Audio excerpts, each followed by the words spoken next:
É evidente que, do ponto de vista das operações, sempre que existe uma ampla disponibilidade de armas, é uma péssima notícia para os civis.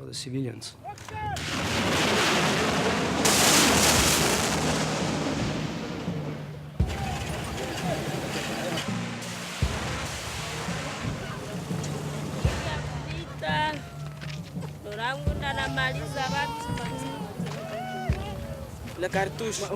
Le cartouche? Oui. Ça tire? Oui. Beaucoup. En tout cas, là.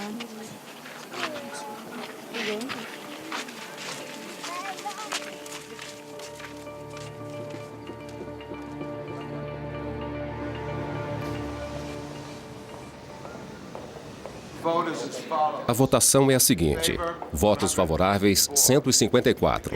Contrários, 3. Abstenções, 23. A resolução 8/67/L58 foi adotada.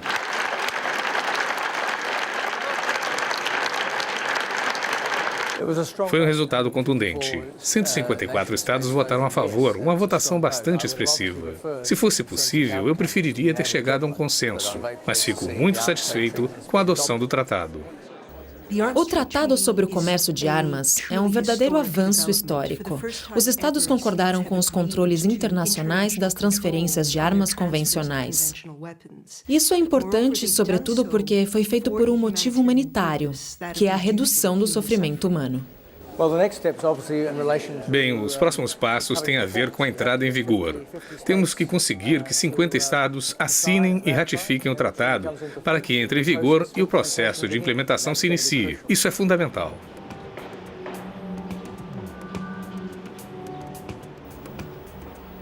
– 75% das armas são fabricadas pelos membros permanentes do Conselho de Segurança da ONU: Rússia, China, Estados Unidos, Reino Unido e França.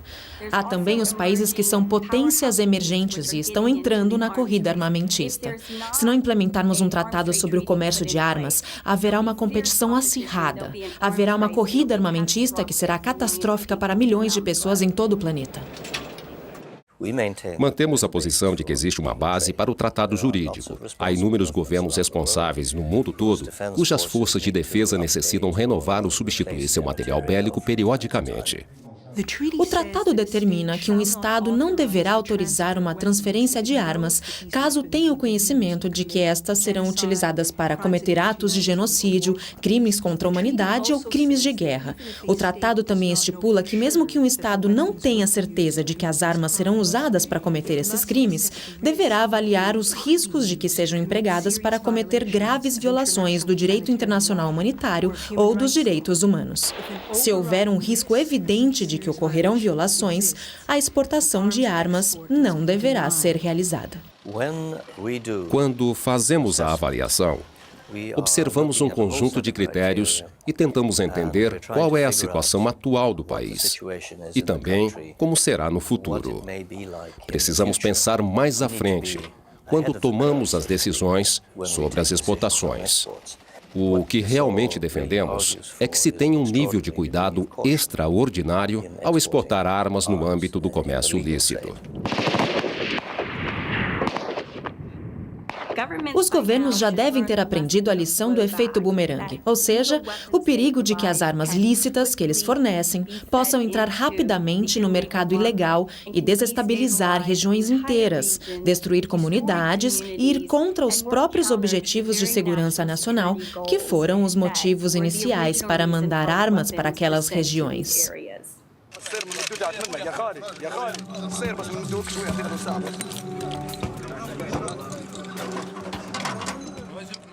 O tratado regula a transferência de armas pequenas e armamento leve, como fuzis ou lança-mísseis portáteis, bem como as principais categorias de armamento convencional, como veículos ou helicópteros de combate. As principais normas do tratado também são aplicadas em relação à munição, equipamento, componentes e peças de armamentos convencionais. A abrangência do tratado permite que se detenha de modo eficaz a ampla disponibilidade de armas que é a causa de tanto sofrimento humano. Já existem grandes estoques de armas localizados em regiões delicadas, onde existe, entre outros, o risco de conflito e situações semelhantes. Essas armas só podem ser ativadas se as munições forem fornecidas. Por esse motivo, é extremamente importante que as munições sejam reguladas do mesmo modo que as armas pequenas.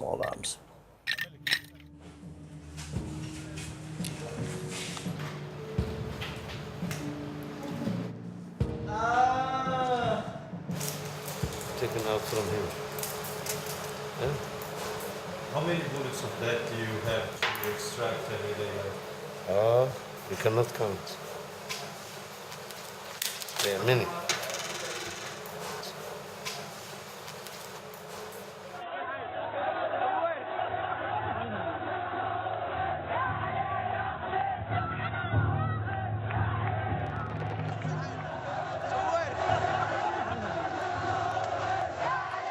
Vimos a Primavera Árabe, vimos os protestos dos jovens pela liberdade. E na TV eu pude ver armas, veículos blindados e tanques holandeses que foram exportados no passado. Isso foi feito sem a devida consideração pelos riscos em relação aos direitos humanos envolvidos nessas exportações. Durante décadas, os governos forneceram armas a outros estados que possuem um péssimo histórico de direitos humanos. Vimos como essas mesmas armas foram empregadas contra manifestantes pacíficos durante a Primavera Árabe. Os governos deveriam ter sido mais responsáveis, avaliando melhor as consequências das transferências de armas a essas regiões.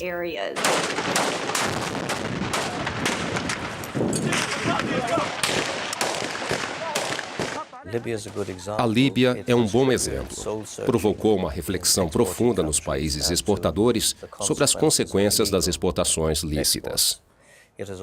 Também nos deu um excelente exemplo dos danos causados pelo contrabando de armas. Muitas das armas da Líbia foram levadas posteriormente para zonas críticas da região. A partir da crise na Líbia, você pode seguir a cronologia dos acontecimentos. Algum tempo depois dessa crise, a violência explodiu no Mali, e nós sabemos que ela foi alimentada pelo fluxo de armas da Líbia. Tout le monde a été éparpillé, tout le monde a fui. Le vrai changement de notre vie quand on est arrivé ici, c'est de ne plus entendre les bruits d'un fusil. Ça, c'est le premier changement.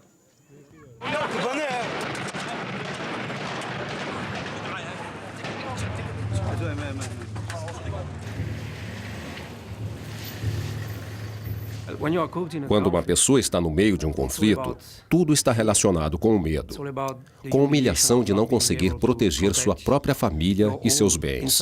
Em alguns lugares, essa pessoa pode ser morta na sua própria cama ou então ver a sua própria filha ser estuprada.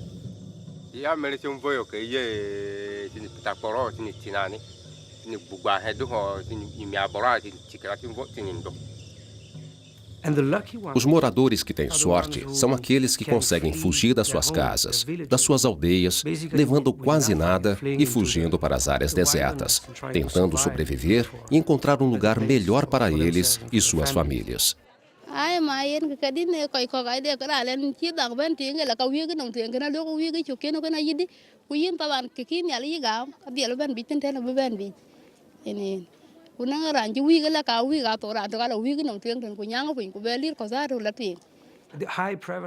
A grande presença de armas pequenas nas mãos erradas também impede, obviamente, que as equipes humanitárias cheguem até o local e ajudem as vítimas dessas situações. Ao adotar este tratado, os estados fizeram uma promessa à população civil de que medidas serão tomadas. Por isso, os governos devem agora assinar, ratificar e implementar o tratado. Isso significa criar sistemas nacionais de controle do comércio de armas convencionais. O momento é definitivamente este para o estabelecimento de um marco jurídico sólido, realista e executável que garanta que a comunidade internacional, de modo geral, não continue a vender e transferir armas de forma irresponsável a lugares onde terminarão sendo empregadas em violações dos direitos humanos do direito internacional humanitário e em crimes de guerra. Está relacionado com a vontade dos Estados.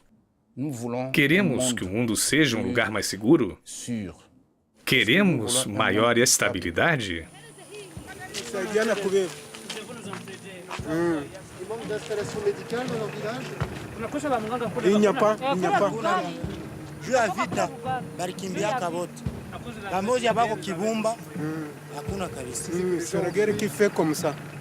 À cause de la guerre, les gens ont fui.